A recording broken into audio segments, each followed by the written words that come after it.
देखिए, किसान लंबे समय से 20-25 दिन से वहाँ पर बैठे हैं। हमारे किसान की जो 3 एक्ट लाए हैं कृषि के लिए, वो जनता के और किसानों के हक में नहीं है। इसलिए जो किसानों की आवाज़ है, और वहाँ जो 14 लोग जो शहीद हुए हैं किसान, उनकी और किसानों की जायज़ मांग को लेकर के हनुमान बेनीवाल हमेशा किसानों के पक्ष में गंभीर रहा है।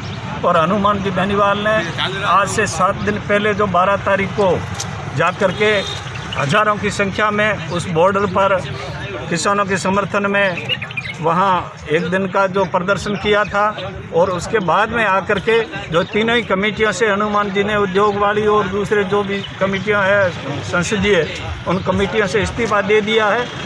और 26 दिसंबर को और ये जो हम लोगों ने हुंकार के रूप में 2 लाख किसानों का और आरएलपी कार्यकर्ताओं को साथ लेकर के उस बॉर्डर पे हम दिल्ली जाने का प्रयास करेंगे।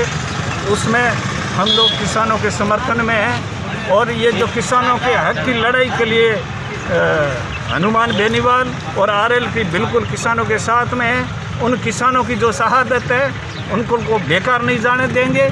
किसानों के लिए सरकार से उस दिन 26 तारीख को आर पार की लड़ाई शुरू होगी, और उस दिन उस समर्थन को लेकर के भी आपके सामने सारा। आज जो बीजेपी के ये लोग कह रहे हैं, जब बीजेपी का राज नहीं होता था तब किसानों के लिए यही बीजेपी और यही जो मोदी जी और क्या क्या बोल रहे थे, और आज जो बाजी पलट के जो बोल रहे हैं, तो ये कुछ नहीं है। अपनी ज़मीन सरकती, अब किसकी ज़मीन दूसरे राजनीतिक दलों की सरक रही है या मोदी सरकार की सरक रही है, ये तो वक्त बताएगा। लेकिन इतने सारे किसानों, इतने देश की जो जनता है, उसकी जो आवाज़ है, वो लोग जायज़ बात को लेकर के बैठे। तो मांगा किसने था ये मतलब ये जो एक्ट है, इसको मांगा किसने था? किसानों ने तो हमेशा एक ही जो कमेटी की जो रिपोर्ट थी कमीशन की, वो लागू करने की बात। क्या ये बीजेपी अकेली समझदार है? इस देश के किसान, इस देश के तमाम दल, इस देश की बार काउंसिल, इस देश के जो आईजी जैसे पद पर आदमी छोड़ करके आईपीएस समझते नहीं, किसान समझते नहीं, ये पार्टियां समझती नहीं। अकेली समझदारों की एक ही मात्र राष्ट्र भक्तों की पार्टी और किसानों के समर्थन में अकेली समझ रखने वाली पार्टी एक बीजेपी, इसके सिवाय इनको नहीं लगता है। और या फिर जो अडानी और अंबानी, 2 ही इनको बहुत बढ़िया कारपोरेट घराने लग रहे हैं।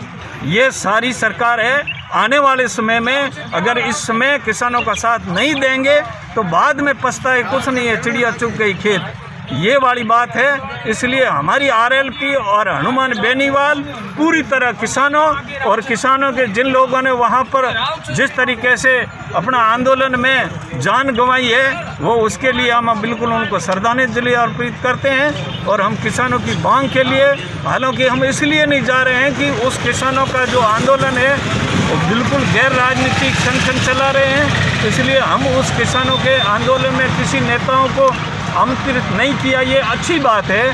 किसान ये कह रहे हैं कि हमारा जो समर्थन करना है वो राजनीतिक दल अपने स्तर पे सरकार पर दबाव बनाए, लेकिन हमारे मंच पे नहीं आए। और वो बात ठीक है, क्योंकि कोई भी नेता वहाँ जाएगा तो पार्टी के लेवल की बात करेगा, इसलिए उनका अहित नहीं हो।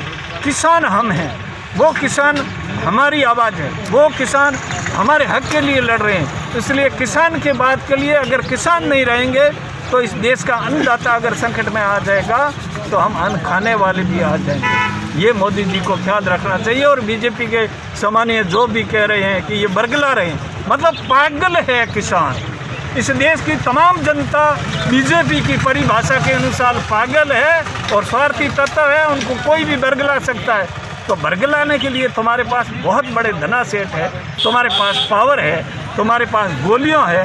तुम लोगों ने 14 लोगों की मौत होने के बाद में वो डिगे नहीं, तो बरगलाने की तुम्हारे में शक्ति नहीं है। खरीद फरोख्त में तो तुम्हारे से माहिर ज़्यादा कोई है ही नहीं। तो ये किसानों का, जो लोग इस देश के लिए, किसान के अपनी बात के लिए जिन लोगों ने शहादत दी है, उन सभी लोगों का अपमान करने का बीजेपी काम कर रही है। और वक्त आने पर बीजेपी को ज़मीन दिखा देंगे। ये किसान और गरीब शोषित जिस तरीके के देश में हो रहा है, जीभें काट ली गई। बलात्कार करने के बाद में ये कहते हैं कि पूरा ये षड्यंत्र है।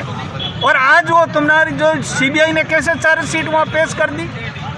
तो इस सरकार को तो कुछ शर्म नाम की चीज़ आती नहीं है। कुछ कल कहाँ थे, आज पेट्रोल के भाव क्या है तो बताएं तो सही न कि पूरे जो राष्ट्रीय स्तर पर जब ये तुम मार्केटिंग की बात करते हो कि जो अंतर्राष्ट्रीय स्तर पर बातें होते हैं, अंतर्राष्ट्रीय स्तर पे तो नीचे है पेट्रोल की रेट है, फिर तुम कैसे आज बढ़ा रहे हो। तो कोई तो कारण बताएंगे नहीं। जीएसटी लागू कर दी तो इनको दायरे से बाहर रखा गया। तो फिर जब तुमने सारी चीज़ों पे लगी तो यहाँ ही जीएसटी जितनी है उस हिसाब से लगाओ। इनकी पार्टी के जो कई जो विद्वान हैं वो लोग विरोध कर चुके हैं। करके बोला, उनका राज्यसभा का मेंबर है और भी कई लोग हैं। अरे भाई दिखती माँ की क्यों गिट रहे हो? जब देश के हालात ये हैं, जब देश में पेट्रोल के भाव, डीजल के भाव 40 रुपये होने चाहिए, वहाँ तुम तो 85 और 90 से क्रॉस कर गए। बलात्कार का आंकड़ा है। तुम्हारी जहाँ बीजेपी की सरकारें हैं वहाँ तुम्हें दिखता नहीं है। तुम तो कांग्रेस की ओर जाता कि हमारे यहाँ हुआ तो क्या हुआ, वहाँ सो गहलोत जी के यहाँ हुआ। अरे चलो गहलोत जी के यहाँ तो हुआ होगा, लेकिन तुम्हारा क्या नज़दीक चीज़ साफ नहीं दिखाई दे। दूरदृष्टि दोष, नज़दीक वाला दोष है। तो इस बीजेपी को तो ये बीमारी लगी हुई है कि पास वाला इनको तो बिल्कुल धुंधला दिखता है और दूर जहाँ जहाँ कांग्रेस का शासन है वहाँ पर, और यही बीमारी कांग्रेस वालों को लगी हुई है कि इनको यहाँ वाला नहीं दिखता है, यूपी बिहार वाला दिख रहा है। तो ये आपस में चोरी छुपे का खेल है और सगे माशिया ही है।